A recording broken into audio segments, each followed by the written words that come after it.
Evaluating proposals on any given parcel, county planning staff are expected to go through all the plans that apply, a lengthy checklist, and also apply other policies and the county may have regarding development and the expectations of the land use bylaw. So the next slide addresses why a new plan is being created. The county has found that the current Buffalo Lake South Shore Intermunicipal Development Plan does not accommodate types of development that the county is prepared to see in the area.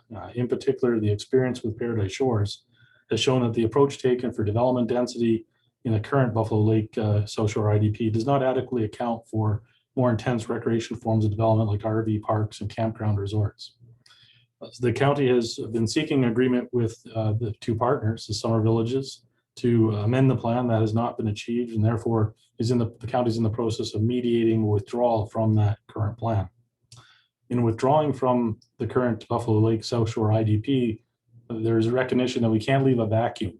We have to fill in the space and communicate what the county's expectations are for the county portion of the South Growth Node, so that we can see coordination with the two Summer Villages and satisfy the obligations under the larger Buffalo Lake IDP, that partnership with all 5 municipalities around the lake. So the next few slides, we're going to start getting into the actual content of the draft plan. The draft plan itself is structured and written into 3 major parts. Part A, the first few pages, talks about background information about what was happening on the ground when the plan was updated. So it's a snapshot in time. That part does not establish policy. Part B outlines a little bit more background and narrative on the 6 concepts that you see on the right-hand side of the screen. And it too is not policy, but does set the stage or give you some explanation as to why the policies are the way they are. It's part C of the plan that sets out policies that will apply to future developments. And each policy statement is clearly identified with a number and descriptor text, and then goes into a policy statement type wording. Maps 1 to 7 attached to the back of the document are all background, and maps A through D are part of the policy set in terms of interpreting some of the text and figuring out where they go on the ground. I'm going to start actually at the back of the document. Usually we write a plan and we explain what we're trying to achieve, and then we say, here are the steps to do it. But you're going to hear throughout the presentation reference to local area structure plan or local outline plan or a site plan. And these are the key tools that will be used with a developer or property owner who wishes to go ahead and do something with their property. They'll be expected to prepare one of these documents showing a greater level of detail right down to individual lots, local roads, local parks, where storm ponds would be, how the servicing would be provided.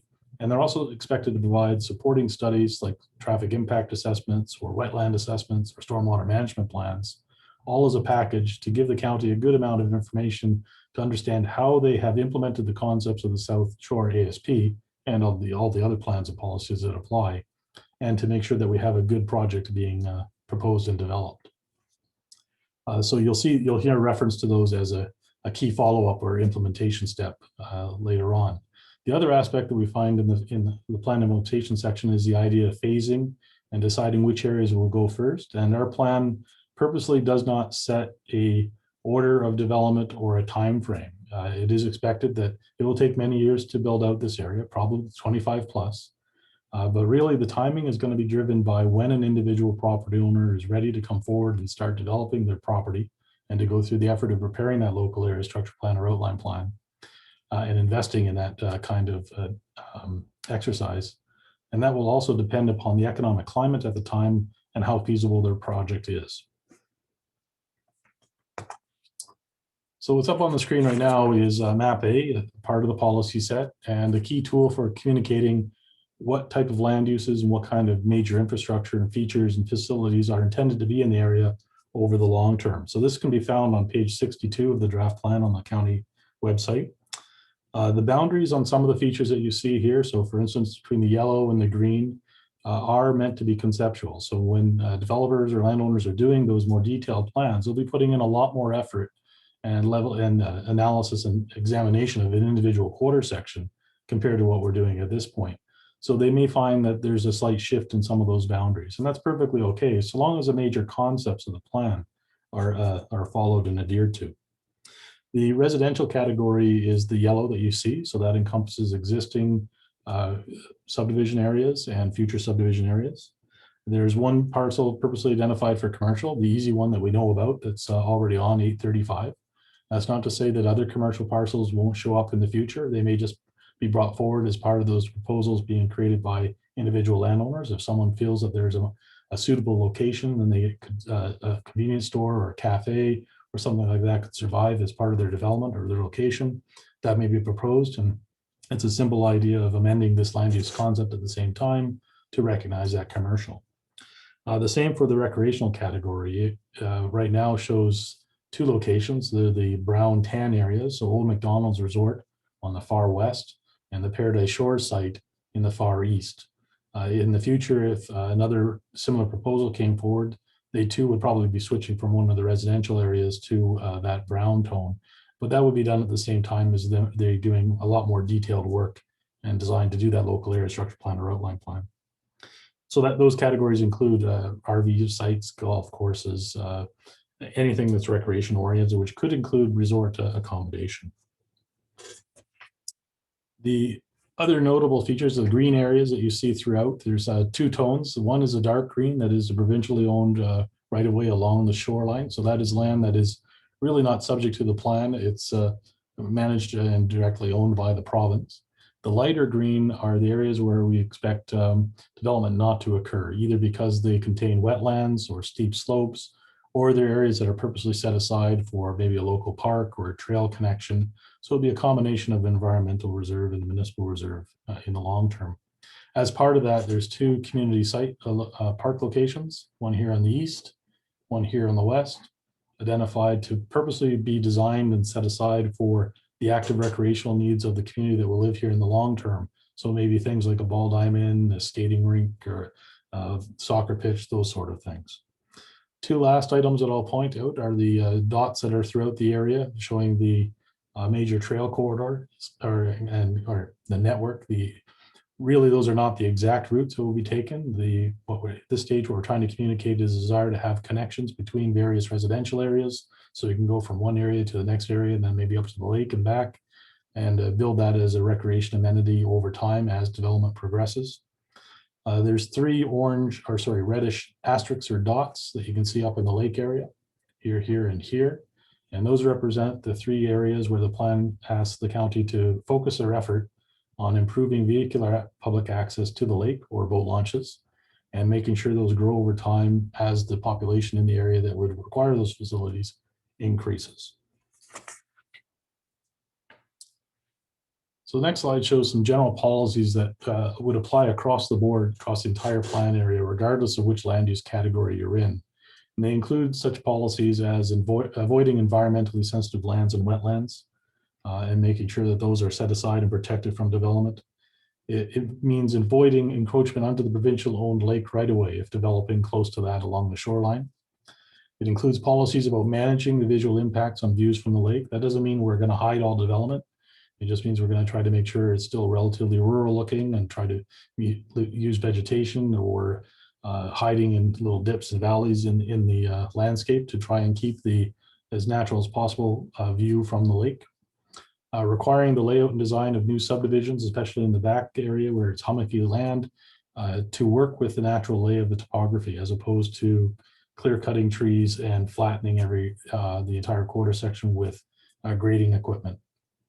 So that ties in with the policy about retaining as much natural tree cover as possible, although some exceptions will be made for actual building sites and for road connections. Finally, the area has a long-term history with the Métis community and the Aboriginal nations, and there will be a need to look at historical archaeological resources that may be present in the area as development progresses. So that typically takes the form of another study that a person developing their quarter section will have to undertake as part of that local area structure plan or outline plan process. Agricultural land use is expected to continue in the area, even though there's no agriculture shown on the land use concept that's shown. Well, a large part of those residential areas will continue to be used for agriculture, again, up until a point in time when the property owner is ready to move forward and develop their land and convert it to another use. Even then, within some of the residential areas, a developer may include some small-scale agricultural parcel as part of their overall design. The limitation on agriculture use is no new confined feeding operations, which flows right from the Buffalo Lake IDP, and limited expansion for those that are existing that may be in the area. In terms of residential use, the types of housing that could be in there could be quite a range, from detached single-family dwellings to duplexes to small-scale multifamily. They may be permanent residents or they may be seasonal residents. So it also has policies in that section indicating the preference for clustered form of development.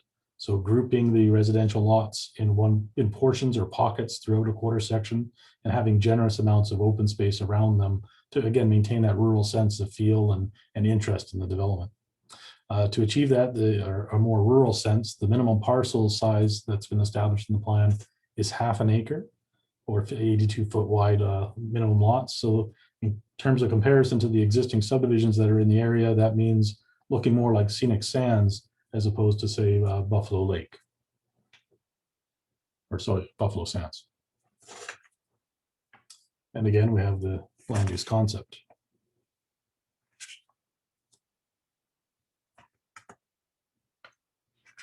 So commercial use policies, they are allowed. There's an expectation that there'll be some link to lake-related activities. So a little bit more tourism-oriented and convenience-oriented. It could be restaurants, cafes, convenience store, but catering very much to the interests and needs of the people visiting the lake or people living close to the lake. For home-based businesses, they're allowed across the entire plan area, and they're not subject to that test of having a lake-related theme, so that the accountant that wants to work in their basement doesn't have to justify their connection to the lake. Recreational use throughout the area may include RV campgrounds, golf courses, amusement areas, resorts, etc. If that type of use involves creating parcels that may be sold or leased long-term, the preference is still for a clustered development.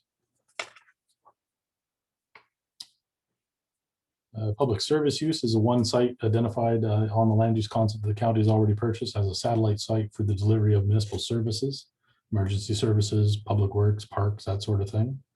The green space that we see throughout, the open space, again, some of that is natural areas that are intended to be left, and some of it is planned parks, and some of it is trail corridors.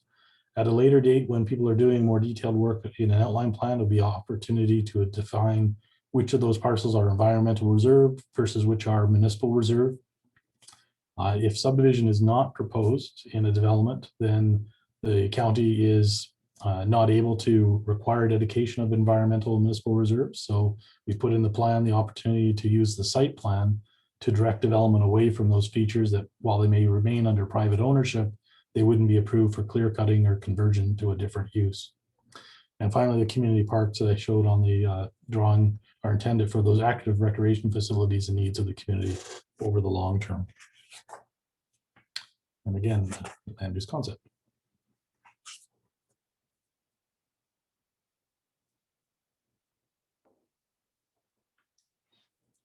So one of the tasks for the South Shore Area Structure Plan is to do the job of a growth node plan under the Buffalo Lake IDP. And that means determining how development units are going to be allocated in accordance with the direction set out by the Buffalo Lake IDP. That plan limits the overall number of development units that can be in the South Shore to 2,969 development units. That plan also defines what a development unit is, and there's a partial definition off to the left. The full definition has been incorporated into the plan. But in the context of this, the Buffalo Lake IDP in this plan, a development unit includes a privately owned titled lots, so that could be a quarter section or a parcel within a multi-lot subdivision. A residential unit, it could be a secondary suite, could be a duplex unit, could be a detached unit.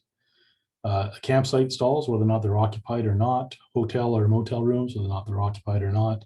An RV that's been set up to be on site and used on a seasonal basis for and set up on site for more than 31 consecutive days.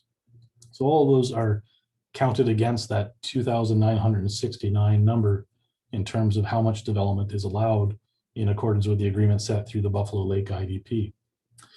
The Buffalo Lake IDP justifies that number in their appendices in terms of its relationship to boating capacity and the impact on the lake experience. So we haven't repeated that detail in this document. It's available in that senior plan, and that will carry the day. As we went through the process of allocating development units, we did find some discrepancies, and the draft area structure plan comes in lower than the amount that is theoretically applied under the Buffalo Lake IDP. So we're at 2,715 development units compared to the 2,669.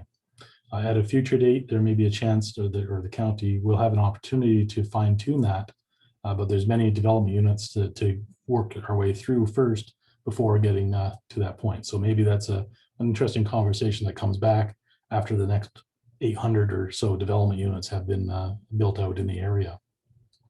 Also, just to point out, when we did this allocation, we have to account for the existing development units that are on the ground, and that then determines how many we have left to allocate for future development, which is what the next drawing takes us into.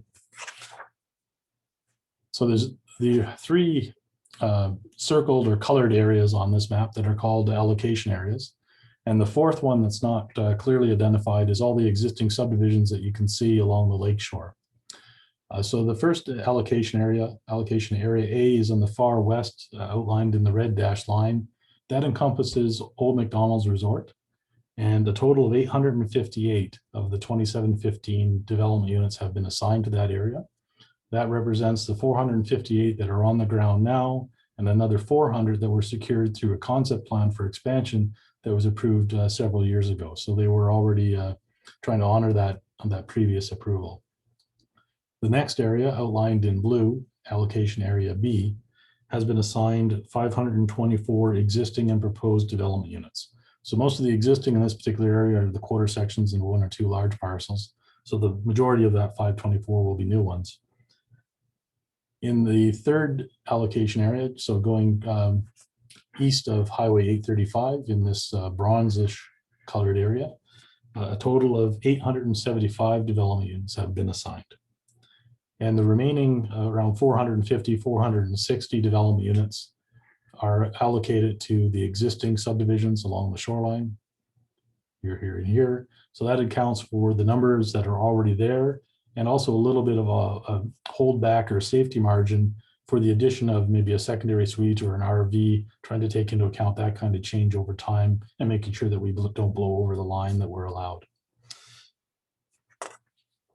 Within each of the development areas, so within allocation area B, those 524 development units that are available or possible will be further allocated on a first proposed, first approved basis. So what that means is, as a developer or landowner prepares their outline plan for their quarter section, if it includes 80 development units and county council approves it, then for all intent and purposes, those 80 development units are spoken for and they're off the table, and they count against the 2715 total allocation that's allowed in the long term. The plan also suggests setting aside half of the new development units between allocation area B and C to take the form of detached dwelling units. And that's to basically seek a balance between recreation oriented and permanent housing, which does have very different financial impacts on the county. So the expectation is 50%, so around 700 of the 1,400 that's available would be able to be recreation oriented. The remaining 700 should be a detached dwelling or permanent housing oriented. To make sure all of this flows over time, the plan calls for a monitoring system to be put in place by county planning staff to keep count, not necessarily as every single development permit goes, but for periodically to take a look and see what's happening in the plan area and how many how many development units have been approved, maybe not yet built, but approved, and how much remaining inventory is left. There's also some check-in points that are suggested where before council approves a new major project that would have more than 50 development units, the county staff provide an update on where things are at so that we keep track of that number over time and don't accidentally stroll over the line. So the next concept I'll turn my attention to is the issue of transportation and roads for the area. So that also comes up in the land use concept, which will be brought up again on the next slide. It's based on a grid using the existing township and range roads and Highway 835 and Highway 601. So that is the category that we call the arterial roads. And it's meant to be the main spine about moving traffic through the area from neighborhood A to neighborhood B, or how do you get out of the area to the broader community. This does not mean high-speed expressways everywhere. The arterial road term is relative to a rural setting, but that is the main spine on the overall transportation network. Connecting to that would be a series of collector roads that are meant to take you into new and existing and future neighborhoods and provide direct access to future lots. So your driveway would be right off a collector road as opposed to an arterial road. Throughout the plan, you'll see that intent has been made to create a series of loops or secondary access points using both the series of types of roads, so that we have a way to respond if there's an emergency or there's a maintenance issue. There's always a second way into most, if not all, of the plan area over the long term once it gets built. There is some flexibility in a road design. So again, as developers are preparing their plans, if they have to shift a road a little bit to one side or the other, that's perfectly okay. However, completely removing one of the connections would not be okay. So you can see that on the concept map, the main spines being the black dashed lines that you can see, the Township 402, 211 here, Highway 835. The plan also calls for one of two significant extensions in the east end as well, to extend either Range Road 24 or Range Road 25 southwards approximately 2 miles to reach up with Highway 601. Only one of these two routes would be built, and the choice does have to be made on which of those two makes more sense, and we'll do the better job and also factor in the cost implications of which one may be better than the other.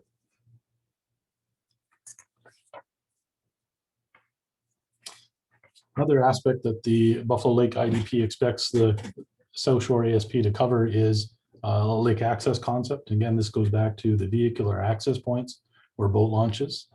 And the plan calls for the county to focus their efforts on the three locations, the three dots that are on the land use concepts. So that's the Buffalo View Estates Marina, the north end of Range Road 211, and Scenic Sands. Each of these locations will require some detailed planning to be undertaken by the county to get a sense of what's needed, what could be built, and what the cost to do that would be. So that then allows the county to move on to creating a funding formula. So as development progresses, there's most likely going to be some recovery or expectation of a contribution towards these facilities from those developments. And that will ultimately give the county cash flow. The other aspect is constructing it and making sure the facilities are physically available approximately the same time that the development itself is being built and coming on stream. So in other words, the infrastructure grows as the demand on the infrastructure increases. At this stage, though, we don't know which of those three locations will be first. It does depend on where the first major development appears. If it's in the east, then it makes sense to maybe put more effort to the boat launch location that's closest to that development. If it's in the west part, one of the other two may be the initial focus. So two more concepts to cover off: water servicing and then wastewater. So the overall plan for the water servicing is to use a regional water system that the county and Shirley McClellan Regional Water Commission are currently working on. Part of it's already built and extended to the very east end of the plan area. And the idea is to pull that through the area to the west as development occurs, as money allows. Until that regional system is available, the continued use of communal water and wastewater systems is expected whenever someone does a large-scale development or a multi-lot subdivision. For individual parcels like a farmstead or a first parcel out on its own, they can still use private wells. And eventually, over the long term, communal systems that have been used as an interim or already exist are expected to tie into the water system as it becomes available. So switching to a graphic on map D, the water items are shown as the blue features that are on the drawing. So on the far east, we can see the water line coming up from the south, getting to the point of the truck fill station that's just in the southport part of White Sands. The next project up is extending that line westwards to the east boundary of Roshan Sands. Our plan doesn't cover the summer village of Roshan Sands, so that's why it just stops at the gray box. And over the long term, it's expected that it will come out the other side and continue west to get to the reservoir location or fill location at Buffalo Sands. So that would give the major spine for the water supply line, the connection to a number of reservoirs along the way. New development would be expected to tie in and extend that system as needed. The wastewater servicing concept is also intended to be a regional system operated by the municipality. It's be a series of pumps and pipes that ultimately bring effluent to the southwest portion of the plan area to one of two locations where a wastewater treatment facility could be created. So we'll show those two options on the graphic coming up. Each of those two options also has options on how the outfall or the treated effluent will be transmitted down to the Red Deer River over the long term. There is more detailed engineering, design, and choices to be made around that, including costing to be able to start recovering from development so that the money is there to build it in the long term. So that is an immediate or short-term follow-up item that will need to be worked on. Until a regional system becomes available, collective wastewater systems are expected to be used. So that includes the same setup that we see in Buffalo View Estates or Buffalo Sands. And that as an interim measure, and that would continue to be trucked over to Red Willow Lagoon or another lagoon if there was no capacity left at Red Willow. Private individual systems and fields can still be used by agricultural parcels or those that are well removed from the lake. If the parcel is within 800 meters of the lake, you can have the private systems, but it must be a self-contained enclosed holding tank. And that requirement has been carried forward into this plan from the Buffalo Lake IDP. So in terms of what that looks like on the ground, we can see the sanitary or the wastewater system features identified in red this time around. So the squares that you can see are a pump station or lift station where effluent will be collected through a series of low, probably gravity lines or low pressure means. And then that has to be conveyed by a trunk all the way to one of these two locations, either here or here, depending which one's selected over the long term for treatment, and then southwestwards for effluent to be departed. Okay, the last slide deals with stormwater management, and this too is a servicing concept that needs to be provided for all major developments. So each major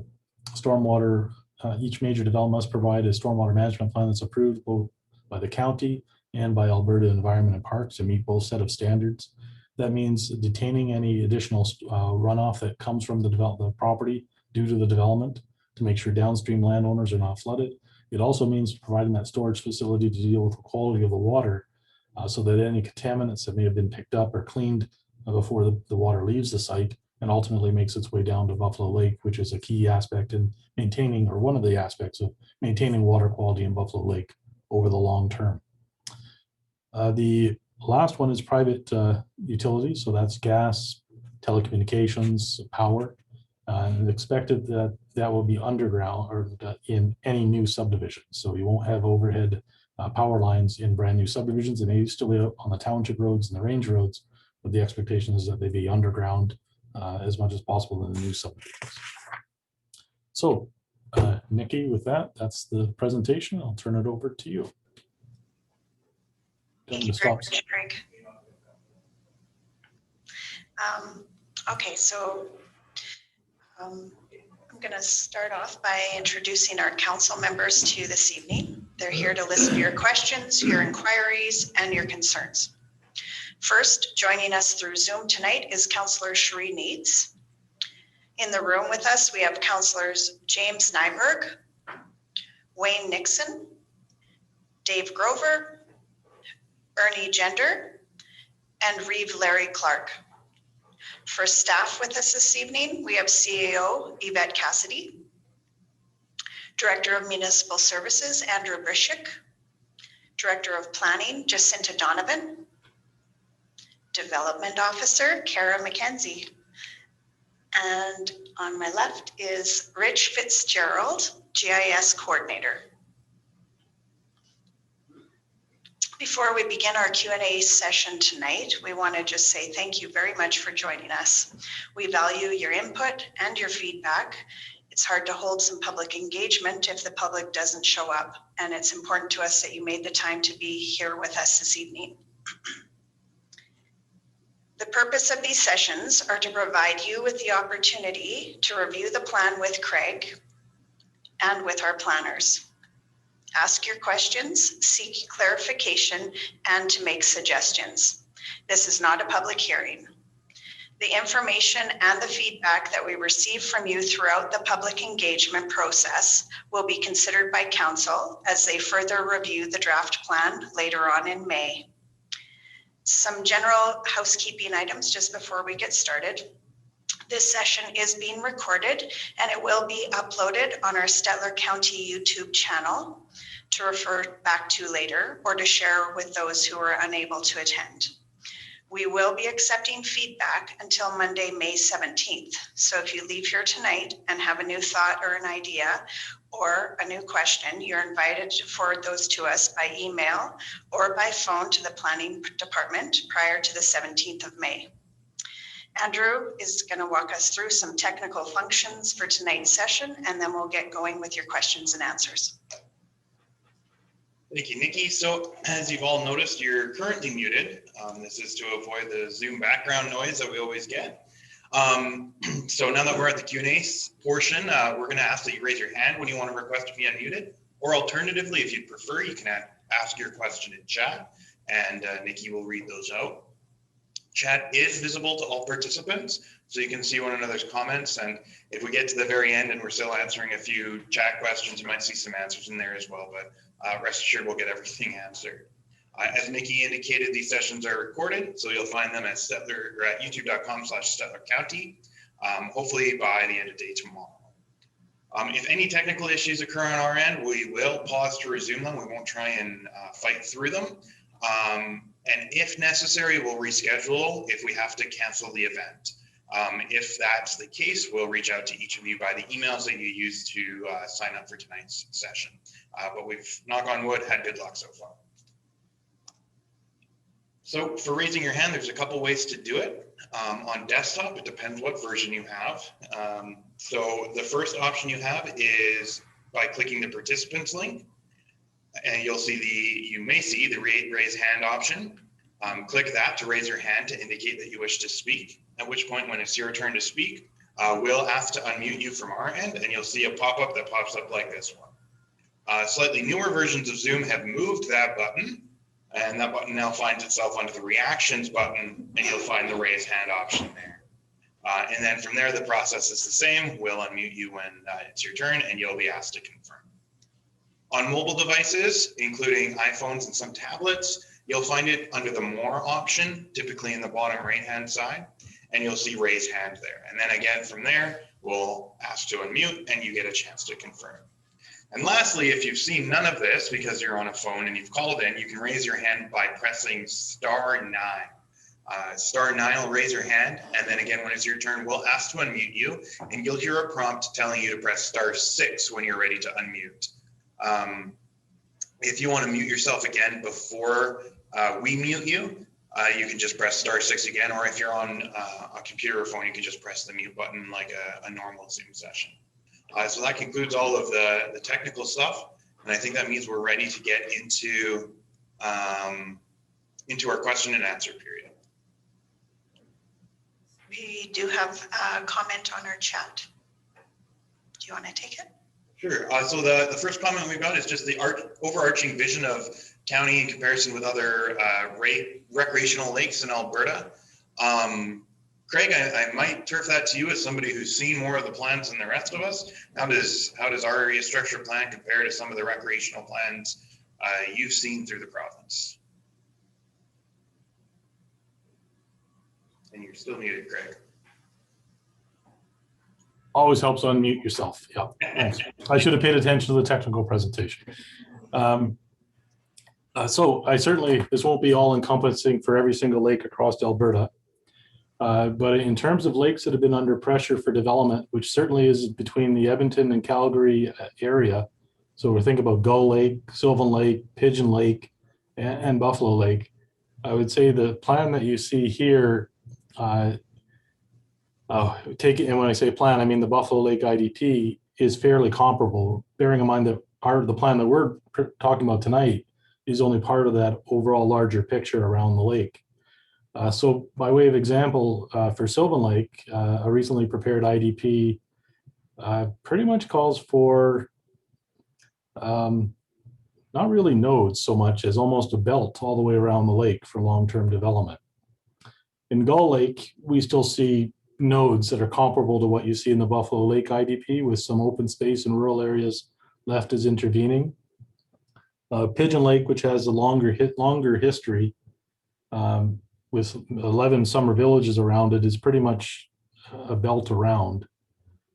So I'm not sure if that helps answer the question. There is development occurring on all of these lakes. They're treated slightly different. Some choose to create nodes like the Buffalo Lake IDP.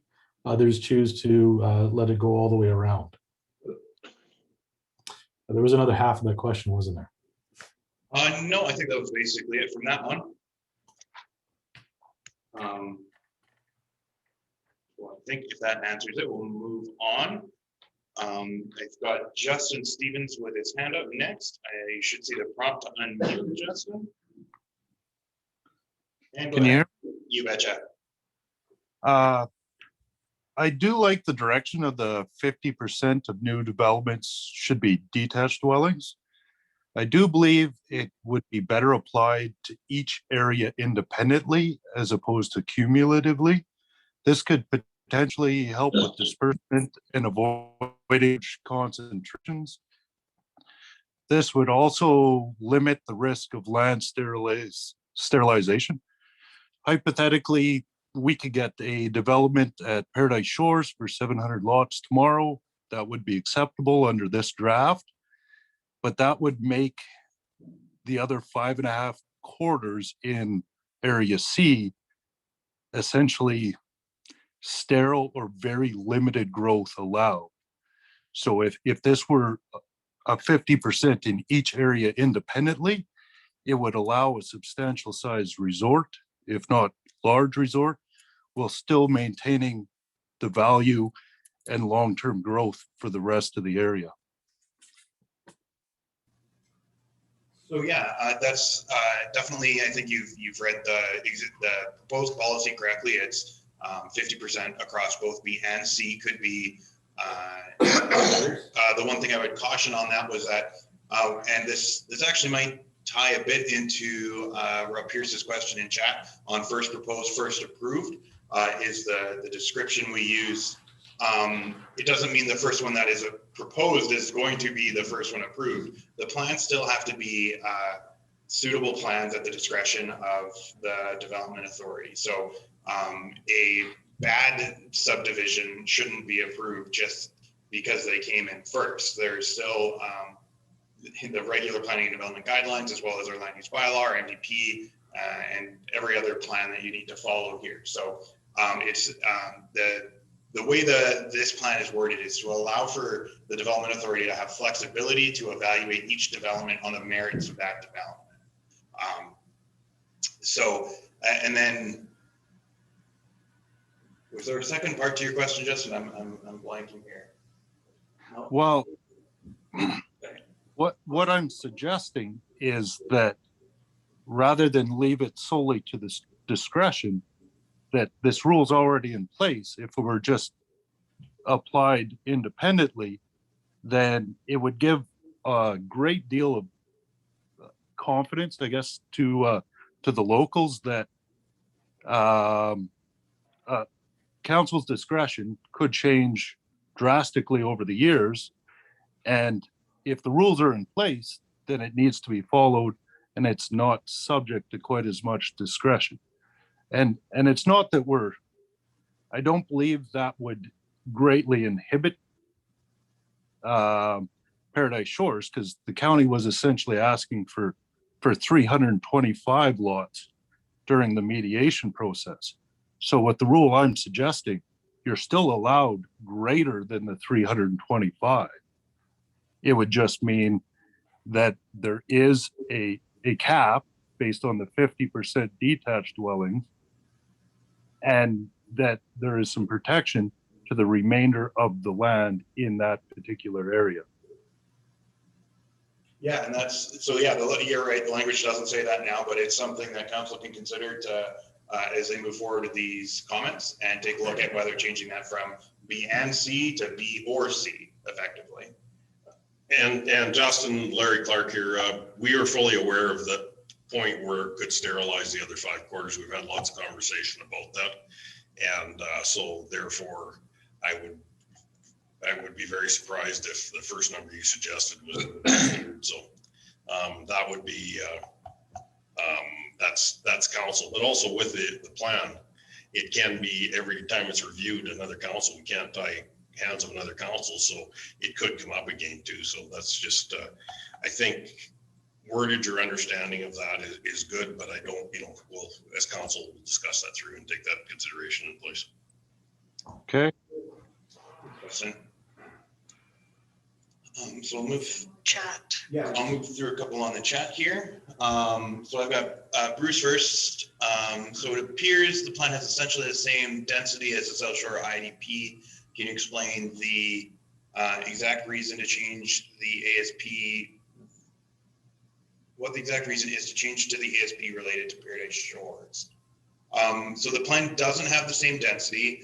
In this regard, it's got the same capacity. But the South Shore IDP specifically limited that basically any area that you took had a limit closer to the lake. I think within 400 meters of the lake, you could go up to 1.97 dwelling units per acre. And further away from the lake, you could only do the 0.9 dwelling units per acre. And that was per project. This maintains the same averages and therefore the same capacity, because that capacity was set through the Buffalo Lake IDP through a ton of studies and review and calculations. So this is a bigger departure from that, where it gives council the flexibility again to improve developments based on their merits. And so it also allows this sort of clustering approach toward detached dwelling subdivisions, which is far more economical for developers to actually be able to do, especially when we're requiring the higher level of servicing that we now require, where they have to build water systems and wastewater systems that are all communal. So, and the change, so the change to the ASP related to Paradise Shores, the changing to an ASP isn't specifically related to Paradise Shores. When we look at, as Greg brought up in his presentation, we looked at amending the current IDP with our summer villages. We've been working with them since about the fall of 2019. I want to say that we brought them in and started talking about the changes we wanted and the challenges we were facing with developments that hadn't been well considered under the South Shore IDP. So things like recreational campgrounds and hotels and motels. And so we've worked with them over the last year and a half, and part of that's been through a mediation process. And we haven't been able to come to some agreement on how to move forward with the plan, really for any change. So that made the IDP really unwieldy for us. So through the mediation process, we suggested that perhaps for the local autonomy of planning, we could go our own ways. And they said, well, what's that look like? What's an ASP look like? So we undertook that, and we've developed this ASP as our proposal. And we continue to stay in mediation with them and keep our open lines of communication there. So, so yeah, sorry, long rambling answer, but lots of info. I guess also too with the Buffalo Lake IDP, the overriding IDP, Buffalo Lake South Shore, the South Shore IDP was in requirement for a major rewrite and had been so for about 2 to 3 years. Cost of these rewrites are in the $100,000 plus, and then reviews. And we felt that money was better spent putting it to an area structure plan that still ties back to the Buffalo Lake IDP plan, but that we're managing what we need to as a county and allowing the 2 summer villages either have the opportunity to stay within the IDP or come up with their own ASP, or what's the other plan called? An MDP. Yeah. So that was, and that's what we've worked through the mediation process and had those conversations. And we, as Andrew said, we were the ones in December that said we would come up with this and show it to them and work through it with them. So that's the steps we're in right now. Okay, we have 2 more in the chat from Rob Pierce, and then we're going to move to Kyle Brugenkate, who has his hand up. So his first one is first proposed and first approved. What limits on this to prevent developers blocking others? So We talked a bit about the merits part of this in an earlier question, but one of the key limits on this is, so developers blocking others. That's a good point, right? Is can I just apply for something, do all my studies now, and then sit on it? Our land use bylaw actually prevents that happening. So once you've got an approval, you have to commence construction within a year and complete construction within 2 years, or else your permit will expire. And then you're set back to ground one. You tried to proceed with your old development permit after it's expired, you're going to get a stop order. We're going to enforce and stop you from moving forward. And at that point, effectively, your development units need to be reconsidered as part of the general pool. So you can't just sit on hypothetical developments in order to just say, well, you know, I want to steal some here. That is a good question and a good consideration. Okay, and the second one from Rob is, what are good projects? You say looking more like scenic sands than buffalo sands. I think what Craig was referring to there was the size of the lots.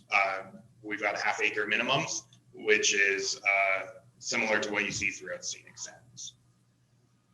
That's right. It's not a beauty contest between buffalo sands and scenic sands. Sorry if that's how it came across, but. Okay, we're going to move to Kyle Brugenkate.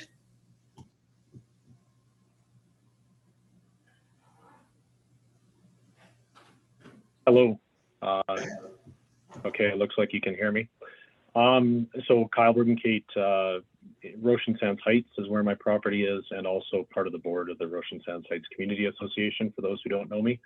So just a quick question first. Is this considered to be a growth node plan as required by the Buffalo Lake IDP? Yes. Okay. Then I guess a more direct question here along the lines of what's already been said, but is there anything in this plan that would prevent Paradise Shores development coming back at 700 sites or development units? Is there anything in this plan that would prevent that? No, this plan doesn't say no one can have more than 700 sites on one development. Currently proposed. Justin brought forward a suggested change. Council's going to have to consider that, and some other comments we've received throughout this process.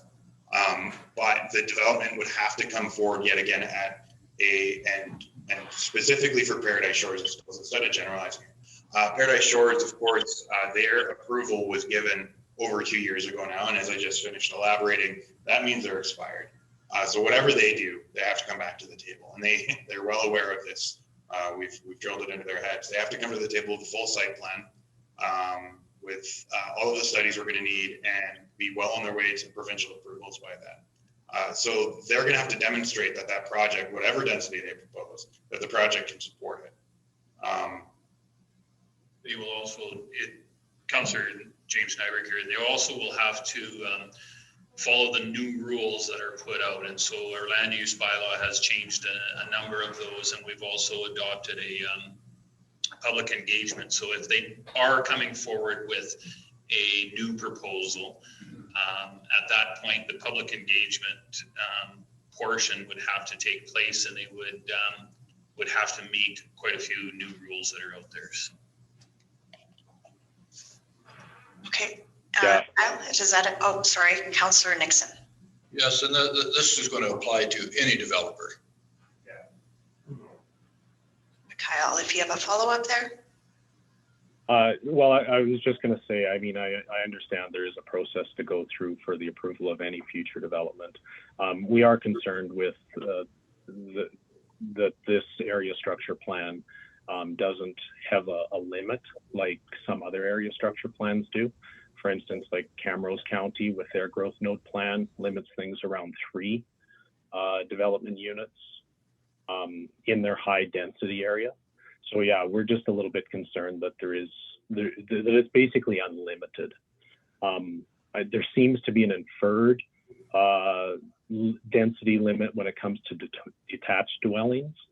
However, for the multi-development unit properties like an RV resort, it does seem to be left silent or potentially a loophole in this plan that there could be unlimited density for these type of developments.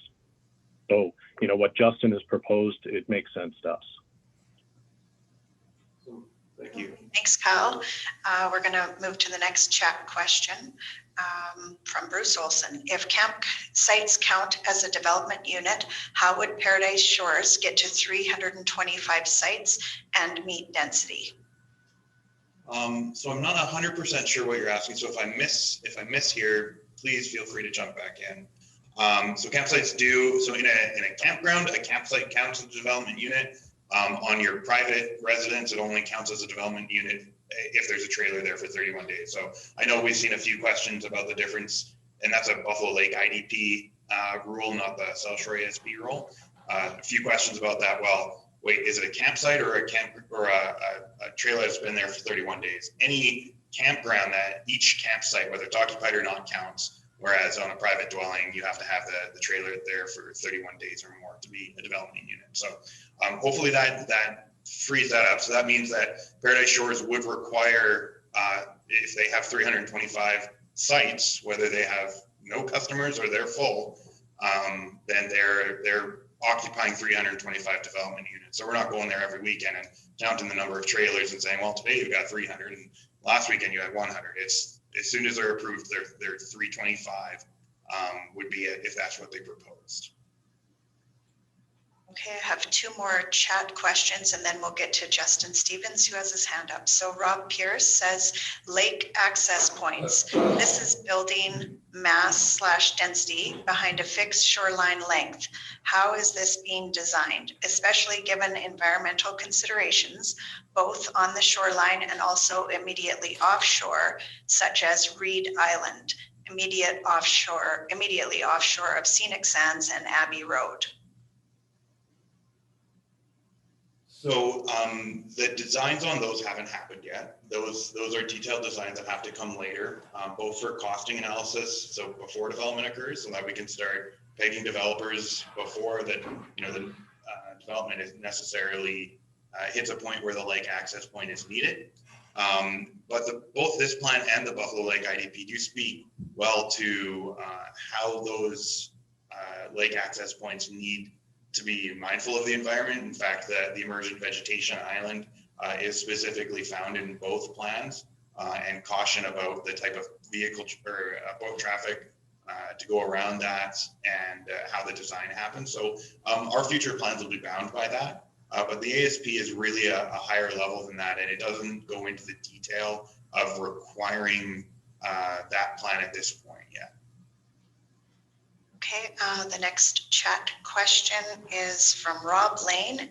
It says, is there something in place in the plan that would hold a developer responsible or keep a development in line with density / lot sizes / number of lots, so they are not developing at their risk prior to approvals? Perhaps asked another way, how does the county plan to avoid the issues encountered with Paradise Shores developing at their risk prior to approvals? Councillor Nyberg. So Rob, very good point. And I said this earlier today that one of the things council has done, we've learned from our mistakes. We are smarter than we were 2 years ago. So we have put in place through our land use bylaw a couple of rules and regulations. One, that no development, and it doesn't matter whether it's at the lake or anywhere within the county, can start without an approval. And that approval comes with full approval, not any partial approvals. So in the past, we were allowing people to do grade work and other stuff. And that was, again, not just at the lake, throughout the county. And so we have, I guess if you would say, we've plugged that hole a little bit and have hopefully solved that problem by putting in rules and regulations that nothing starts until you have the actual approved, signed, sealed, and delivered development permit. So, and that's all environmental plans, everything in place. Go ahead, Larry. I guess just to add to that, James covered it well, but I guess for density and volume, that would be very specific within that plan also. So they would have to build to that plan. So, and if not, they'd be in contravention. So. Yeah, elaborating on what Larry is saying there. So that right at the beginning of the presentation, Craig talked about starting at the back of the plan. That's talking about the site plans, the outline plans, and local area structure plans. that are required as a part of developments, large developments like that. So that's even before a redistricting or rezoning application would come in, that those types of plans would be required. So, and as James talked about earlier, when we were last talking about land use bylaw changes, the public consultation requirements are a part of that now too. So these larger proposals actually need to go out to the local neighborhood, much like G3 did just outside of Erskine, held multiple public engagement sessions. And that's worked very well for us because we navigated a lot of issues before those issues were issues. Okay, we're going to move to Justin Stevens he has his hand up. I've spent a fair bit of time considering why there was so much objection and controversy regarding Paradise Shores compared to Mac. And I've come up with a number of factors that I believe may have contributed. Firstly, Old Mac contributed to infrastructure, whether it be boat launch, roads, etc. It was staged over decades. Number three, it retained much of the natural landscape, including a shelter belt, and even added more. This has a huge impact on aesthetics, noise, light pollution, buffering, and even limited potential for refuse or garbage escaping the site. And it also has a large buffer between it and the nearest subdivision or residential development. This is an important distinction. I believe a buffer between various land uses is essential. I also believe that the size of the buffer should be proportional to the scale of the development. So, for example, a lot, if you have a subdivision of 0.3 acres next to a subdivision of 0.5, perhaps you don't need a huge buffer between those. But a monster RV resort across from a storm on isn't much of a buffer in essence. And I would love to see as many of these characteristics that seem to work in Old Mac's favor brought into the plan so that it's more proportional based on the scale of the proposed development. Thank you, Justin. We have 3 more chat messages. The first is from Bruce Olson. Why is the lake access at White Sands not included as a lake access point? And that's an easy answer, so I'll take that one again. We only focused on the ones that are in our plan area. White Sands is in another municipality. It's a public boat launch. All of ours are public boat launches. The provincial park and Ocean Sands, both public boat launches. So what we needed to focus on for the ASB are the boat launches within the area that we can control and that we can require developers to contribute to. So we definitely recognize White Sands is there. It doesn't mean that there's no partnership opportunities in the future to work with White Sands. It just means we're not necessarily pegging our developers for upgrades to White Sands. The next chat is from Karen Bennett, and then we'll go back to Kyle, who has his hand up, so maybe he wasn't quite finished. Karen says, can you explain in more detail how Bayview Street will become an arterial roadway? Will it be widened? In its current state, I don't believe it has the capacity to handle high volumes of traffic, which will come off 835 and go east. Also, will 20-4 and 20-4 roadways that will be extended to 601 be paved? So we've had a lot of talk about Bayview Street in our past meetings and just in general. It's a pretty heavily used road these days. So the first thing to talk about is the definition of arterial. It's not defined in this plan. There's a lot of different contexts with which you'll use arterial. It might be in a city, which is, for the 6 lanes and 80 kilometers an hour, whereas in a rural or suburban setting, you're going to be, 2 lanes with shoulders and, just a 30-meter top on it kind of thing. And you're not going to be going nearly that fast. So Probably, you know, some of the things that you could potentially see is surface improvements and subgrade improvements. The east side of it seems some pretty significant subgrade improvements, but no surface improvements yet.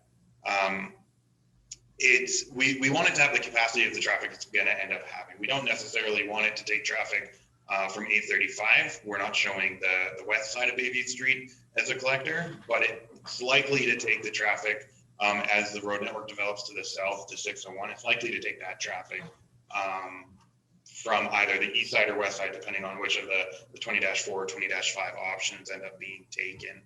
And will they be paved? Really can't say at this point. It depends on the type of development capacity that's out there. Not right away, no. Not with the first development, probably no. But as development carries on and we collect costs from each developer along the way, we'll build up a pool, and eventually we'll be able to do more and more with it. Did you answer the widening part? Sorry. Oh, will it be widened? I believe it's already a 30-meter wide right of way there. Definitely east of like the Bayview extension shouldn't need any widening, but that's a more detailed engineering question and outside of the scope of this plan. If I'm reading this right, I think that is, you're talking about the old Bolin subdivision, I think is where they're talking about. To the west, sorry. To the west side of it. And I know we have no plans of widening it. There was some talk about doing a walking path, but as far as the road is the road is, and that is on the west side of that map is what you're talking about. I think, Karen, please correct me if I'm wrong, but I'm thinking that is not the plan as we sit right now. So that's not portion of the arterial roads. Thank you. Okay, we're going to go back to Kyle on screen here. Hi, so the second major issue that we wanted to bring up, and it just carries on with this Bayview Street topic, so it's good timing. That is a big problem for us right now in the Roshan Sands Heights community. We talked about arterial roads. Now, my understanding is a little bit different, that arterial roads are very well defined as what they are. And from the policies from the County of Stettler that I've seen is that they follow the County of Red Deer guidelines, design guidelines and standards as a minimum. And that defines arterial roads as having a capacity of up to 12,000 vehicles a day. And that is what is required for Bayview Street if it's going to be turned into an arterial road. Now, the problem with Bayview Street, even in the Buffalo View Estates area, is that it cannot practically be made to meet the arterial road standards. And the major issue there is the spacing of intersections. So the intersections can't really be changed into the Buffalo View Estates subdivision. And now turning it into an arterial road is going to have a major impact on the community. Having this kind of road that is within a few meters of people's backyards is really going to cause a valuation problem for people's property values there. Buffalo View Estates has been challenged for 15 years to develop, and this is just going to make it very unattractive for people to build there if an arterial road is now designated to go in that area, and especially one that doesn't meet design standards. So I believe this will permanently impair the assessed value of the Buffalo View Estates properties. And I guess we're a little unsure of why that's been designated an arterial road, because the plan also shows for an east-west road just south of Bayview Street through a currently undeveloped area. It seems to make a lot more sense that if an arterial road is needed east-west in that area, that a road that can be designed that meets the standards is actually built and worked into future development through a currently undeveloped plan, and not sacrifice the current property owners in Buffalo View Estates. I guess one other note I would make is the right-of-way of Bayview Street by Buffalo View Estates is 20 meters wide. According to the design guidelines, a rural arterial road is supposed to have a 40-meter right-of-way with up to, or minimum, I guess, 15.8 meter wide road surface. And Bayview Street in that area is currently 8 meters wide. So I guess I'm open to hear if I've misinterpreted or if it was mistakenly called an arterial road, or if this is something that would be considered to be revisited. So Kyle, James Nyberg here again. Yeah, so in the definition of this plan, we are definitely looking at it. This isn't the first time that it's been brought up to us. We've done a number of these meetings already, and what you're telling us is nothing that we haven't heard or have examined already. So the definition will change, and I know what you're talking about, that road just to the south, but that is a concept plan. Depending on what the, if any, somebody decides, the developer decides to build there, that may be the situation. The fact of the matter is we still need some roads to get people in and out of the lake, and the lakefront is definitely going to be the most desired area. So there, going forward, that might be something that changes, but the definition in this plan, we have already, we're going to definitely have some discussion about that. Our definition of arterial road is different than maybe what you're seeing in like the Red Deer plan. It was brought up to us that it's a multi-lane 50 to 80 with delineation and lines with a paved surface. That's not what we have proposed here. That was out of the Calgary one. So it's a definition issue that we're having here for sure. And we're not opposed to looking at it, that comes to the south there. But for now, the concept is that is if you want to call it a collector road, that's what it has to be. And I think you're absolutely right that you're not going to get, there's no way you could do 80 kilometers from one point to the next going through another intersection. It's just not, it's not feasible to do that. So you'll see some there. Yeah, and just to elaborate on the arterial road definition too, even within the arterial road, you mentioned the Red Deer County being our minimum standard where it applies. It's actually our default where we don't have something more specific. And we do have a few other definitions of urban and subdivision-based arterial roads. I think these would probably have thought along more the lines when we were initially workshopping this as a subdivision or urban arterial road. And yeah, maybe I might have been wrong on the right-of-way surface size, but it's got a lot more flexibility in it than what we consider rural arterial road, which would be usually around 100 to 120 foot right-of-way wouldn't ever be paved. They're usually gravel, but yeah, we're not going to that scale for sure. So we'll refine and redefine, make sure that's clear. So are there other design standards that I'm not aware of that you can provide to us? Yeah, it's right within our policy manual. Actually, I believe it's policy 2.10, and I think that's on our website. But I can reach out to you offline as well here.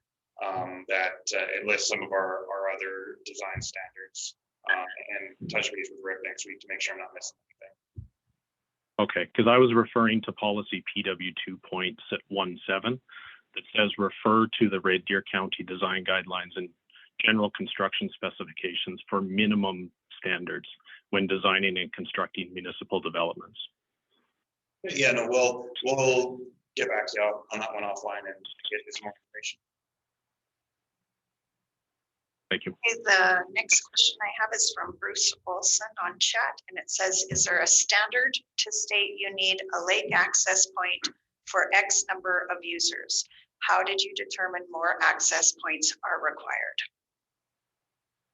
Greg, I think you fielded this one last time. I'll maybe throw it to you again. Sure, we'll take some turns. So the short answer is no. So these ones are really flowing through from the Buffalo Lake IDP. And again, we're only showing the 3 that are within the county's jurisdiction to do a design, do a construction, and get the approval from Alberta Environment and Parks. That doesn't mean that the other ones aren't out there and available for use. One of the ones that we haven't shown on there is the private one that's at Old McDonald's Resort, which alone would look after those 858 development units over in that other area. So in the plan, when we talk about it working out to be around 750 development units per boat launch, that's just the way it worked out. The other boat launches at the Rochin Sands Marina, the Provincial Park, White Sands are definitely still available for all Albertans to use and access, just like these three, once approved, may be used by people that are not necessarily residents of the plan area.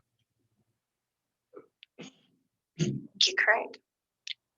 Our next question on chat is from Clint Downey. I heard a statement during this meeting that the lake is under pressure to develop. Is this pressure due to the number of people who wish to develop properties on the shore of Buffalo Lake? Or is it pressure to increase the tax revenues from additional property development within the county limits?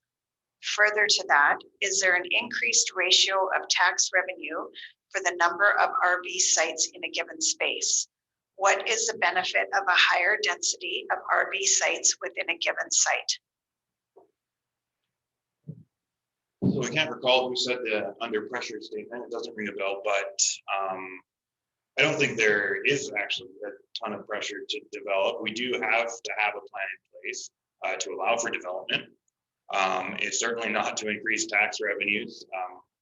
We'd love to see our community grow, but beyond that, and more specifically to increase ratio of tax revenue for a number of RV sites in a given space, it's a very simple answer. There is no. RV sites bring us in a lot less money, actually. So when you consider a residential subdivision of the same size as, say, Paradise Shores, we'll get less from the RVs, but we don't decide what individuals and private landowners do with their land. We just set up the rules as to what's acceptable. So if everybody comes in with ideas for campgrounds, until our plan says we've hit our limit of campsites, that's what'll come. If everybody comes in and says, I want multi-lot subdivisions, that's what'll come. Go ahead, Larry. And also not hearing the thing on pressure. I guess the only pressure we see is over the last year to 2 years, people haven't been able to travel into the country with RVs, et cetera. And there's people that want to enjoy Alberta itself. So I think pressure is on Alberta to have more spots and lake spots, whether it be for cabins, you know, the hotels or RVs. So I think that's all of Albertans are expecting more. So. The next question is from Rob Pierce. Not picking on Old McDonald's, but it sounds like their 400 unit expansion is grandfathered, notwithstanding your comments on insisting developments be approved and completed within tight timeframes. Comments, please. Fair comment. So the Old McDonald's has an outline plan that's approved, which is an older or a different type of planning document. I was specifically referring to development permits.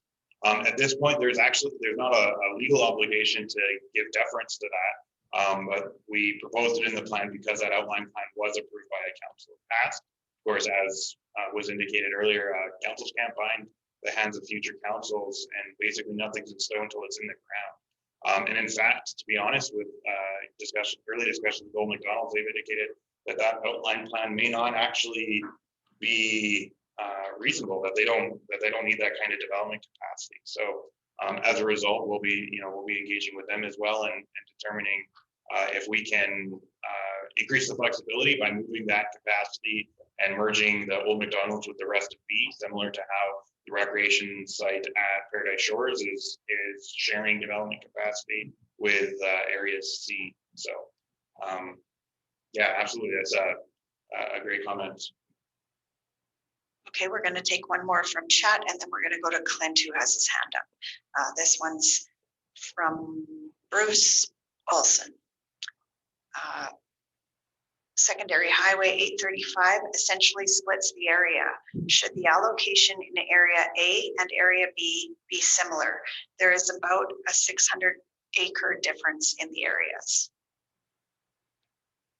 Craig, I'll probably make you run through the math on this one because you got the extra numbers handier than I Yeah, I just have to, of course, put them away from last time. Okay, so when you look at the number of existing and future development units and how we've allocated them using 835 as a dividing line, you find on the east side, the total number is approximately 990 development units. That's 875 from allocation area C of existing and future in that area, and also the existing subdivisions along Lake Shore to the north. When you look at the area on the west side of 835, that's approximately 725 of the existing and future development units. So a large portion of that is the existing ones that are already on the ground, roughly 320-ish, 330, plus 458 over at Old McDonald, and then that 400 commitment. So it's approximately 63% west, 36% east of 835. And part of the consideration was also the extra road infrastructure that we know that has to be funded and built to the east compared to the west. So it's not trying to get a perfect apportionment across the entire area. And it does have to account for the fact that there's already been more existing development on the west side of the 835 compared to, say, on the east side of 835. Thank you, Craig. Okay, we're going to go to Clint Downey. He needs us.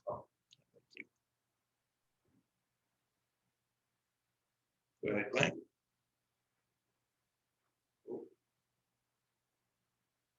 Cannot hear you, Clint. You are unmuted, but no audio seems to be coming through.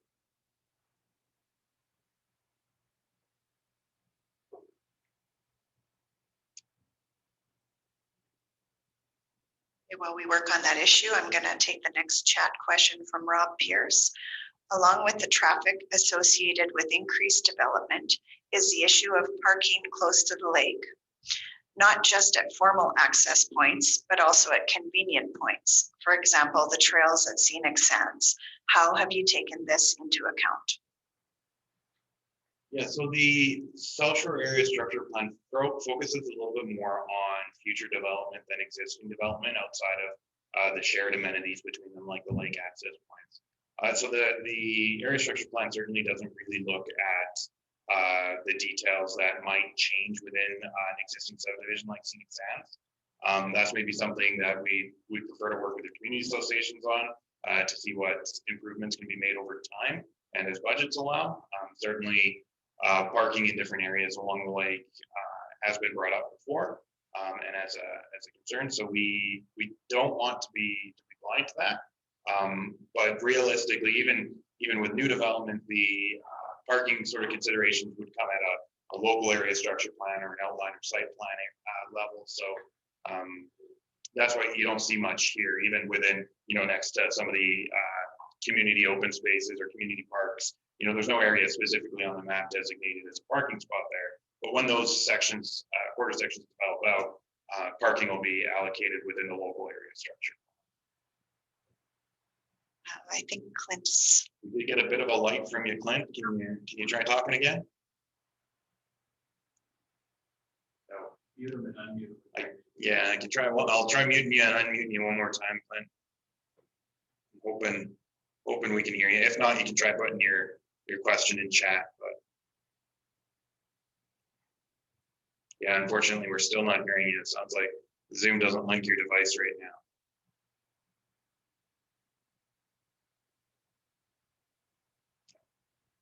I'll take the next chat question from Karen Bennett. Getting back to Bayview Street, becoming an arterial road, we need to carefully consider the safety of people. We have to keep in mind many of the properties on Bayview were built as early as the 1950s. I'm not sure homeowners would appreciate high traffic, considering the young children who enjoy this area. Sorry, my printer is not working. I can't refer to the map. Will Bayview be an arterial or access road? So it's currently shown as an arterial road, but as we define or discuss, we need to redefine. And it's only east. It's not the area with the 50+ year houses. It's the area to the east. That's an arterial zone, and Craig's put up the map in the share screen in case you can't see. So the area on the west side, the old bowl end as we call it still, that remains as is. There's really no room to widen there. And then, but east of that, the arterial road, it needs widening. That would come when the subdivisions come out. And we will better define what the future of that road looks like. So there's a little bit more assurance on what we need. And we have Justin Stevens.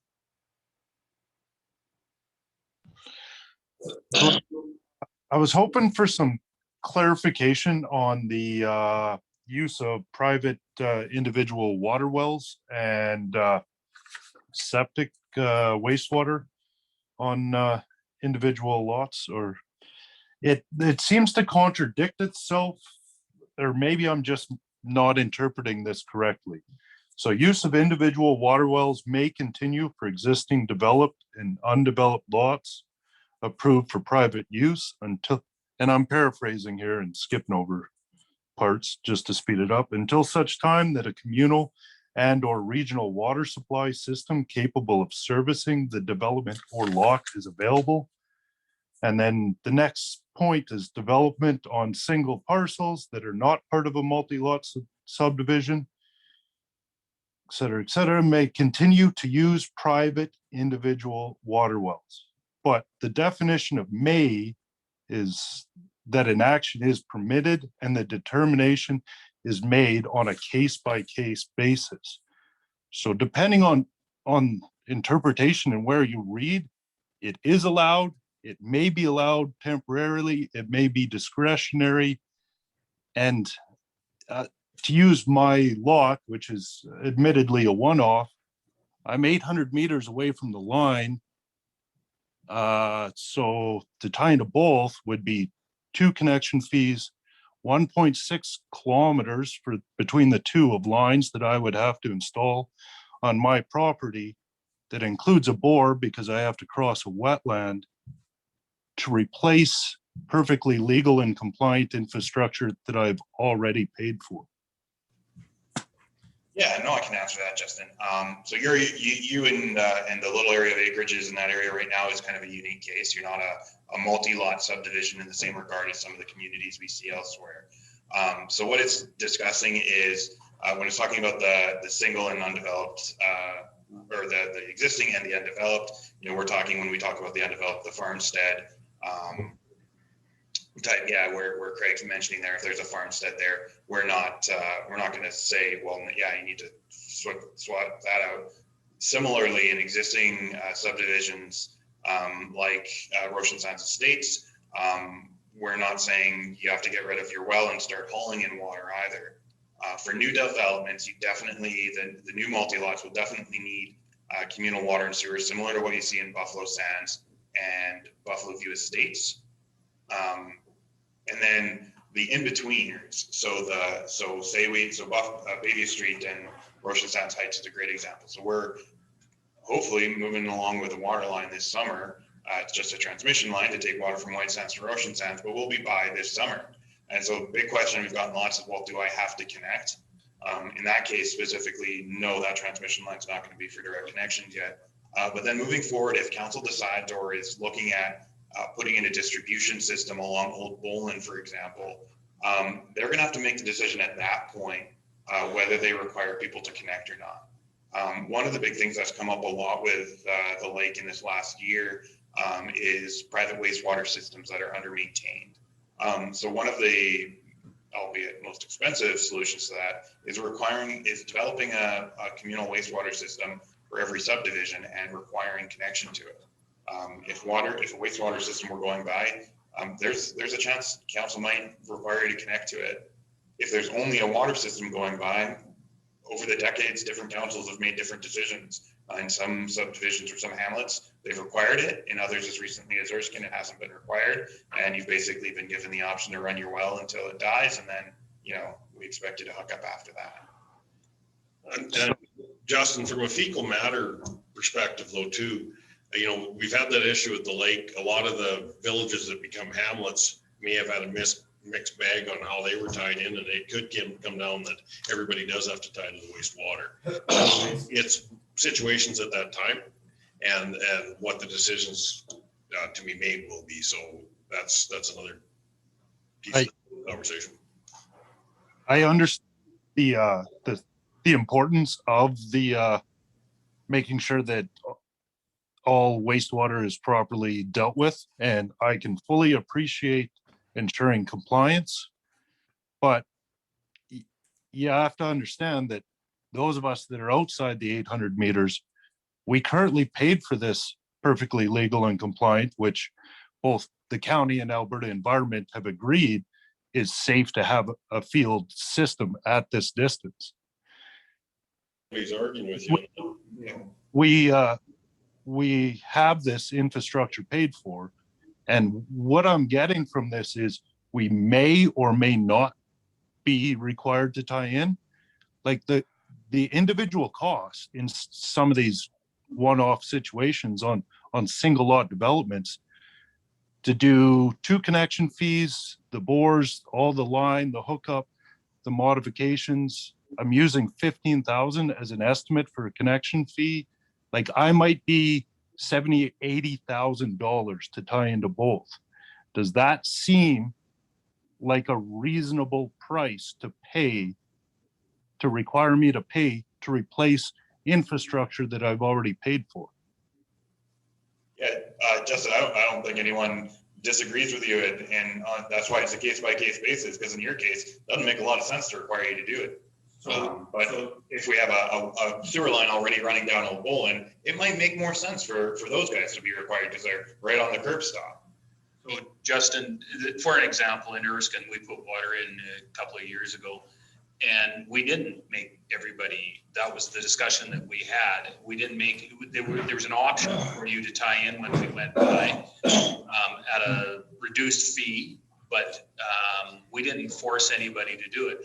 But on the wastewater, that was one of the things and that was done 25 years ago, maybe somewhere around there. I'm dating myself a little bit. I was going to say closer probably to 30, 35. So, okay, I'm a little younger than I thought I was. Yeah, so we did, at that time, we did make it mandatory that you hooked up. That was part of the deal because of the environmental issue behind it.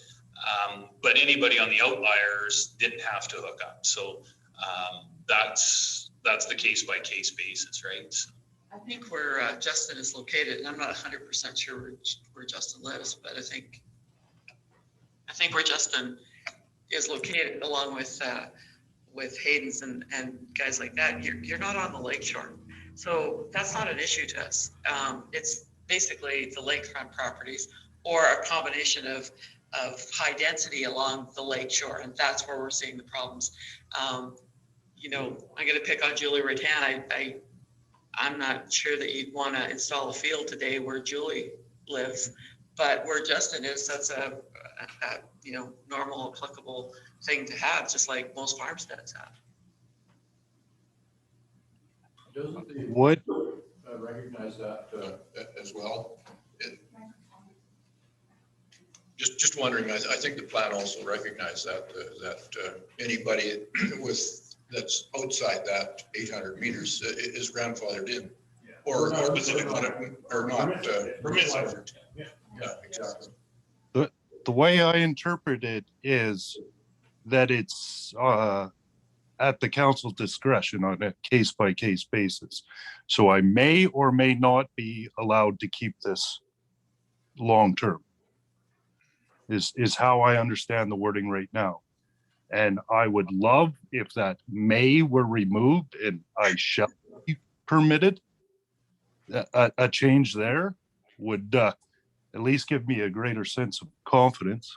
Justin, we've heard that point loud and clear, and as council, we will talk to Craig and take a read on it and see if our interpretation is the same or not, as we have to vote with 7 people. So, but that said, James has got something to say too. But it's we're not disagreeing with you, but the way I read it, there was if you're along the lake in specific. So we'll have to read it again, and we'll make a decision as council. so Justin, just to clarify, you're further than 800 meters from the lake, aren't you? Well, Correct. How far are you from the lake? Like you're always on the inside of that quarter line, are you not? Right at the edge. I would be Yeah, so that. you're like a quarter mile away. So this plan absolutely will not make you do that. That's plain and simple. You do not have to. I can equivalently say that that's the case. I think the only way that, something like that would ever change would come down from Alberta Environment. It wouldn't be council. Yes. Be a Stellar. So, I mean, we use may and shall because we want to give people the leeway to have a choice, but I guess we could tighten it up if it might make people feel better. You're not even close to the 800 meters, so you're good to go, buddy. Keep taking water out of the ground. Well, and not to belabor the point too much, but to be honest, our utilities bylaw already does say if your property line is adjacent to a water or wastewater system, at the CAO's discretion, she could force you to connect already.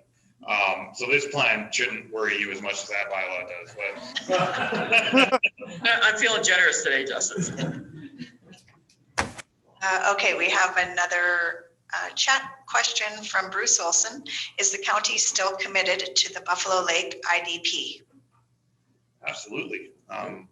This plan is a great fulfillment of that. I think it covered more of the detail that the Buffalo Lake IDP wanted to cover. It's as far as we believe, fully meets the intent of the Buffalo Lake IDP. And in fact, you see lots of the clauses in it are more restrictive than required, like where we look at our total density.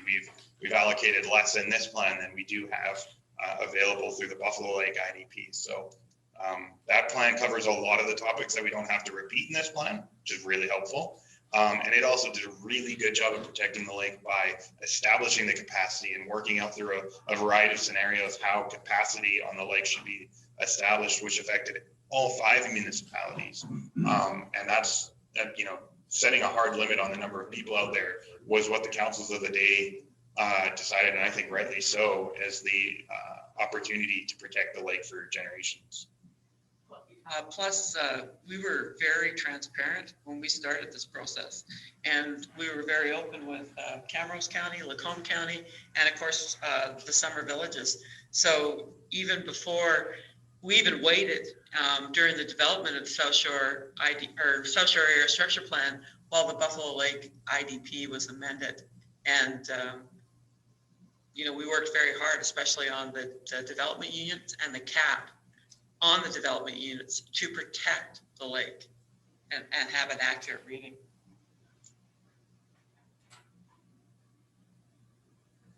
Oh, right. So people always wonder about the stress on infrastructure, emergency services, roadways when we're developing.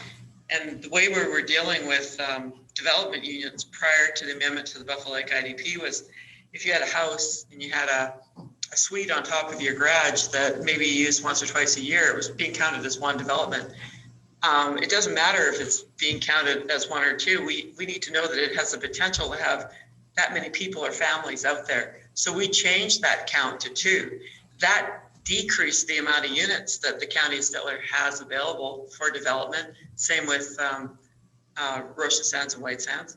And we feel really good about that because that helps protect the lake and our infrastructure. And for us to go above that cap, we would have to get an amendment and an agreement from all 5 municipalities. County of Stellar initiated that, worked really hard on it, and something I'm very proud of. And we waited until we went through that review, and it took a few meetings to get it all straight, get everybody on board before we continued with the development of the South Shore ASP.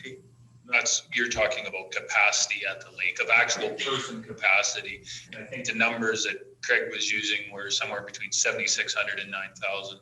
So we wanted to take that into account, and I think we did a very good job on that, trying to allocate still some development sites, but each site get a true reflection of how many people you're going to, or not going to have, but could possibly have. And I think that's something that I guess is a feather in the hat of this particular plan.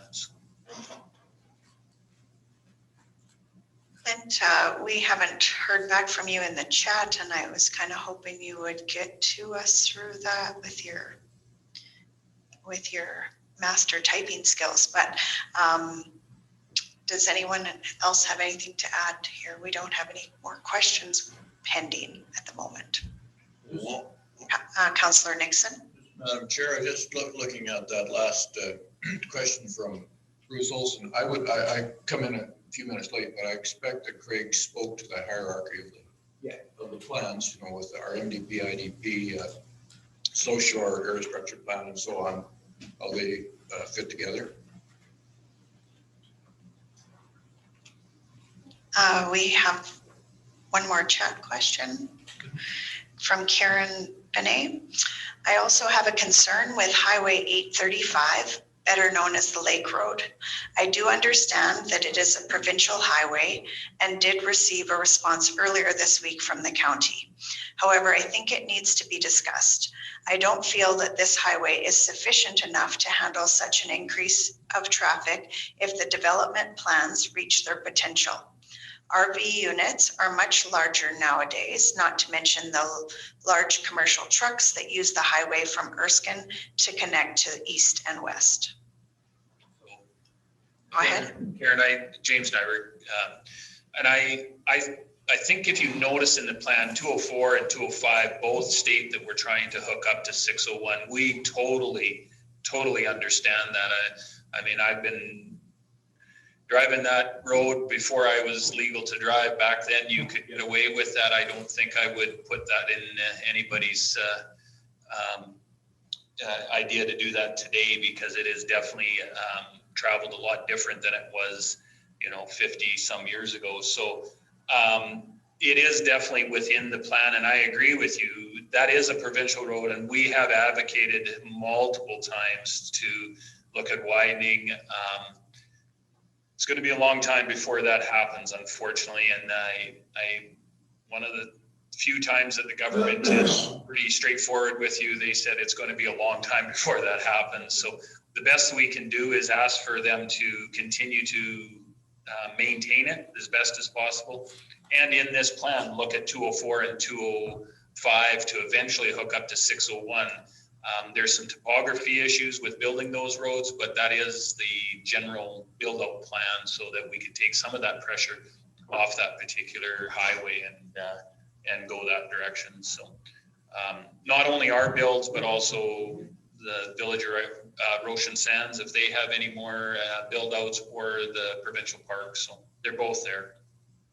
Very much a pointed question, and we have discussed lots about it. So thank you. I have a bit of a follow-up from Bruce Olson saying you must realize you're pulling from the South Shore IDP. That was my worry, that you could do the same from the Buffalo Lake IDP. Thanks for the clarification. That does trigger one thing I wanted to clarify as well with that, the ASP versus the IDP is because the Buffalo Lake IDP exists, one of the things that an IDP has in it that an ASP doesn't is all the intermunicipal cooperation.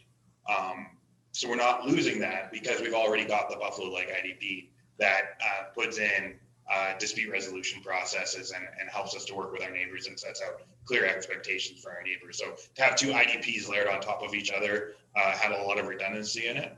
But we still maintain the benefits of an IDP because we've got the senior IDP. And the IDP is a provincial mandate. We have to have. We have to have it.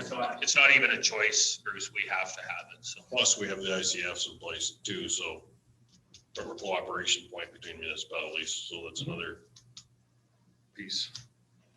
I have a quick follow-up from Karen, and then Kyle has his hand up. Karen says, thanks for the response. Please keep in mind the 20-4 and 20-5 extending to 601 must be paved, or everyone will just stay on the Lake Road. Go ahead, Councillor Nixon. Council, I thought you were going to tell me, for goodness sake, shut up. Turn on your mic. How's that? Is my mic on? Now it is. Okay. too bad. Just for your information, paved roads cost about $1 million a mile. Gravel roads cost about $100,000 a mile, new construction. So that makes a huge difference what kind of a road we're going to construct, especially in tough times. And Karen, to that end too, as development gets put in there, and Andrew will probably speak to a little bit more about this, but when we do it, there may be off-site levy fees that we put in, and then some developer contributions to help us help carry the burden of the cost of those roads. In a perfect world, I'd have every road paved in the county of Stettler, but I don't think they're letting us do that. There's not enough money in the world for that, I don't think, but we're not Lacombe. Roads require maintenance also, quite a bit of it. Okay, we're going to move to Kyle, and then I see Clint has texted, so we'll go to Kyle and then Clint, and we might have time for maybe one more question after that. Go ahead, Kyle. Hi, yeah, this is just a follow-up again on Bayview Street to a comment that was made earlier. And just about saying that the traffic isn't intended to go through the old area of Roshan Sands Heights or the Summer Village. However, the comment is also made, and you were just talking about it, that the alternate access to those developments on the east side won't be paved in the foreseeable future. Now, most people will go out of their way to take the paved roads as opposed to the gravel roads, especially if they're pulling any sort of trailer, because it just fills with dust if you go down the gravel roads, especially with the slides on trailers or pulling a boat or whatever. So, and also considering that, you know, the Paradise Shores traffic impact assessment that was made for 750 lots, I mean, possible for 700 lots on that property was going to be 4,300 vehicles per day is what their traffic impact assessment said.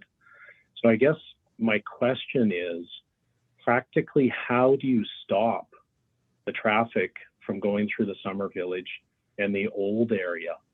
And just, you know, because it's drawn on the map that way, that's a local road, and the intended arterial road is to the east.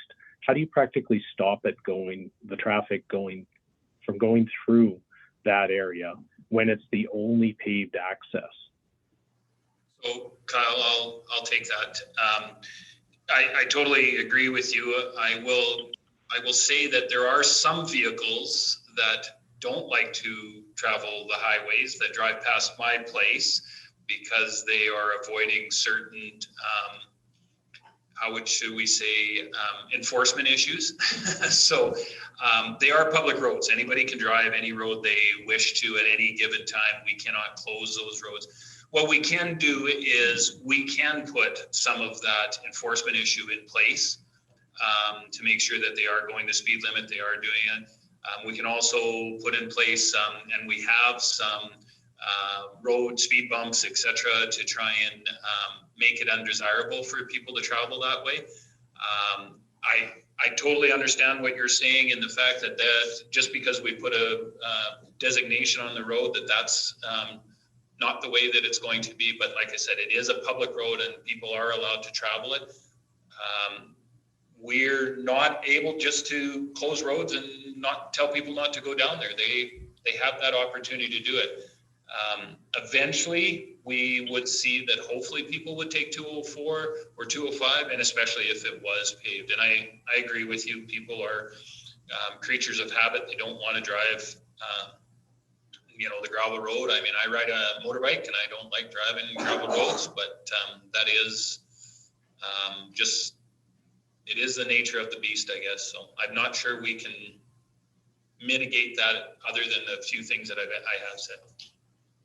Kyle, also too, it comes up as RVs, and as far as, when we talked about the Paradise Shore in the past, if those trailers would be hauled out there and left, a lot of them may have been hauled out with a dealer truck, because the people that are hauling don't have a truck to haul it with. So it'd be a lot lighter traffic. There's probably going to be more trailer traffic up into the area where you live than there would be over to that spot there. And naturally they would travel on that pavement. People leaving there though in a car or pickup, I know myself, I've grown up on gravel roads.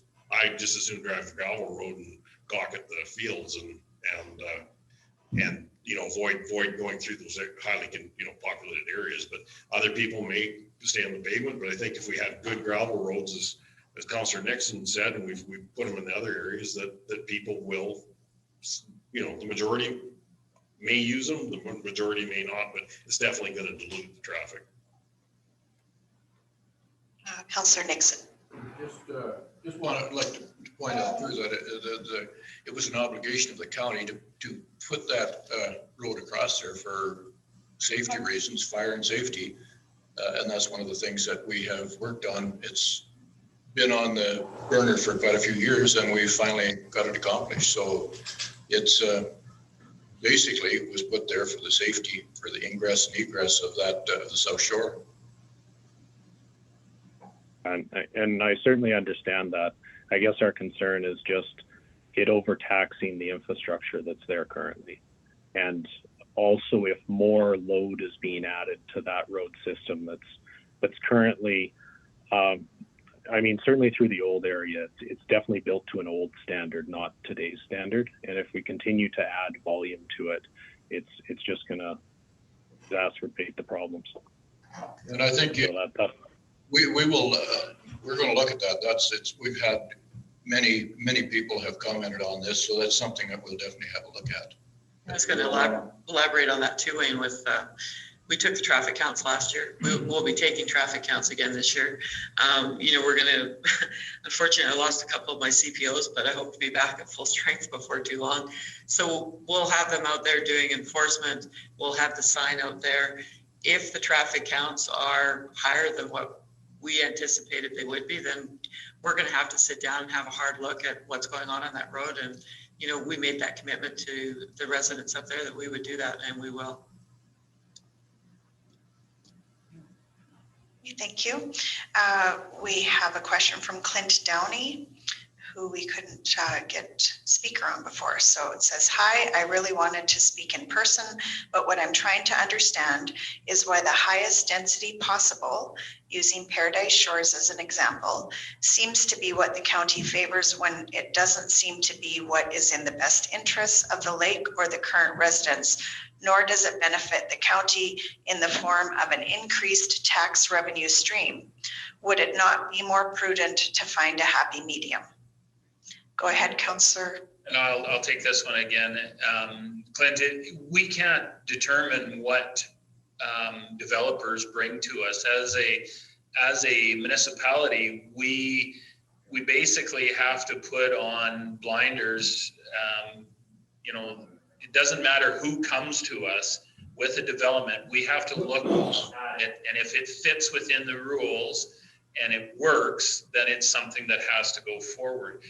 If not, they'll just appeal it and we'll be no further ahead. We don't get to determine what people bring forward. Personally, I mean, if we were looking at the best interest for the county of Stettler tax-wise, and it seems to be a lot of people are talking about that, we would like to have $4 million homes on private 3-acre lots up there. And the issue, and we probably wouldn't have a tax issue either. So for some reason, we don't have a lot of developers wanting to do that. The sales of those homes seem to be a little shy. So that's the reality that we're living in. What they bring forward is what we have to go with. We are not developers. So I hope that answers your question. One thing I'd like to add to that too is just comparing the old plan to what's proposed here today, moving from, we've talked about allowing more flexibility for council, but at the same time, new restrictions were added, like the 50% limit as being non-detached dwellings. Has said it's committed that, at least half of our development units will be detached dwellings or other private homes like that. So we're actually, we are kind of moving in more toward that direction than the old plan specified that. Except for the fact that there is some potential for limited areas of more concentrated density.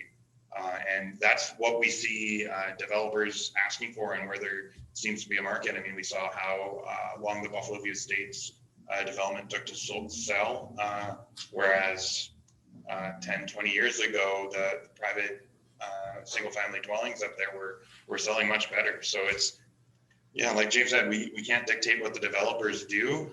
They're driven by market conditions, and we just have to make sure that we have responsible development, regardless of what it looks like.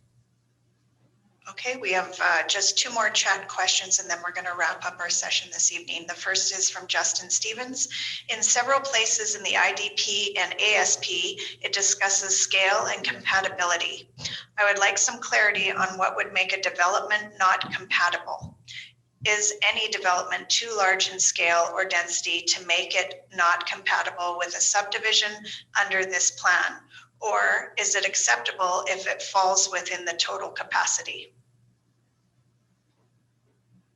Again, I guess you're looking towards me. So Justin, I think what we're talking about there is we don't want the Walmarts up there.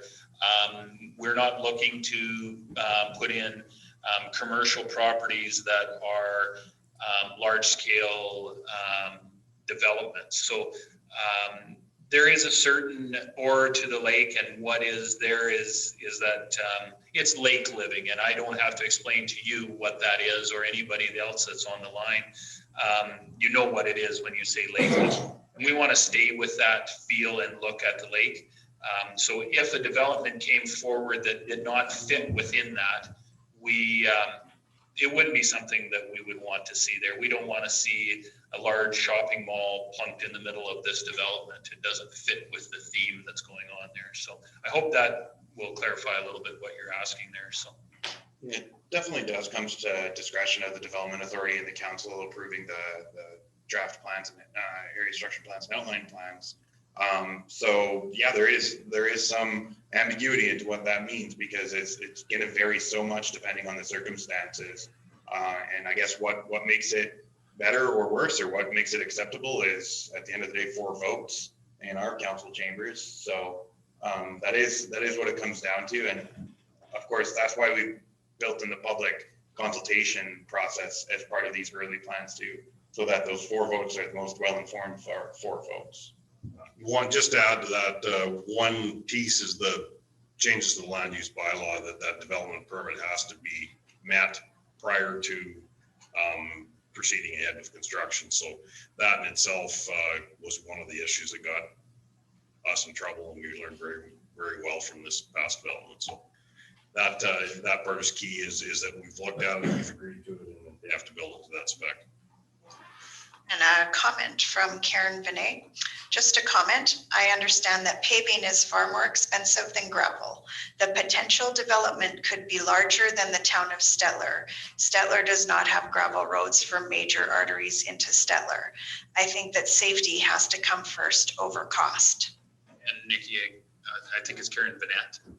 Vinay, here I am French all of a sudden, Irish French. Okay, and you're absolutely right, Karen, but those roads that are coming into Stettler are provincial government. So if we can encourage, with your help, to have the provincial government bring another road into that development, I'm all for it. I will definitely, I will jump on that bandwagon, but I just don't see that happening yet. So it is on our dime and in our pocket, and we're charged to look after the county purse and try to do it in the best, most fiscally responsible way that we can. And sometimes that means doing things over time versus having an immediate solution to the problem. So that's where we're at on that. Thank you. So with that, I think we're going to start wrapping it up for this evening. First of all, we want to thank you all very much for joining us. We just really appreciate the respectful conversation you had with us this evening. Our entire team has been listening, taking notes, as well as your counsel, and this will be going back to them for full review, and they will consider everything. We do follow up to a couple things. Justin, you might want to make a deal with the CAO about the water. Kyle, I think Andrew will be following up with you on the email. And of course, all of you, if you have any other questions or comments or concerns that you didn't get out tonight, reach out to our planning department at the County of Stettler. Everything was recorded. It will be uploaded on our YouTube channel by the 1st of May, which is Saturday, I believe. And yeah, just thank you for all coming. I apologize for any names I butchered besides Karen's. And have a safe night and stay safe, everyone. Thank you.